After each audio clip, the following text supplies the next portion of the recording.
మేము 2-1 నుంచే ఉంటాం కాబట్టి ఎంటైర్ 1 ఇయర్ మాకు లాట్ ఆఫ్ క్రెడిట్స్ మిస్ అయితాయి. మేబీ మోర్ దాన్ 30 క్రెడిట్స్ అట్లా మిస్ అవుతాయి.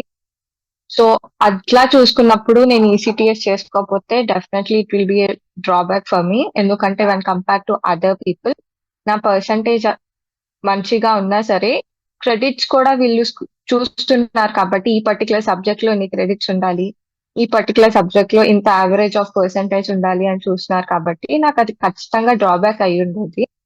సో నేను ఈసీటీఎస్ కన్వర్ట్ చేసుకోవడం వల్ల నా క్రెడిట్స్ ఇంక్రీజ్ అయినాయి.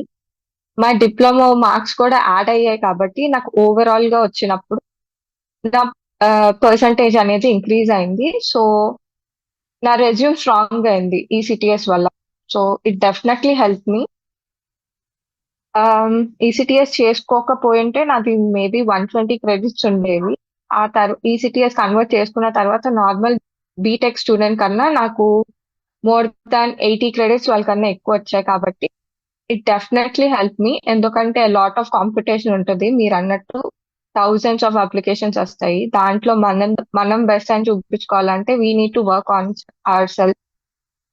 సో ఈసీటీఎస్ లో నాకు క్రెడిట్స్ పెరగడం వల్ల ఇండివిజువల్ సబ్జెక్ట్ కి నాకు స్కోరింగ్ పెరిగింది. సో దాని వల్ల నాకు అప్లికేషన్స్ అవన్నీ కూడా ఈజీ అయింది.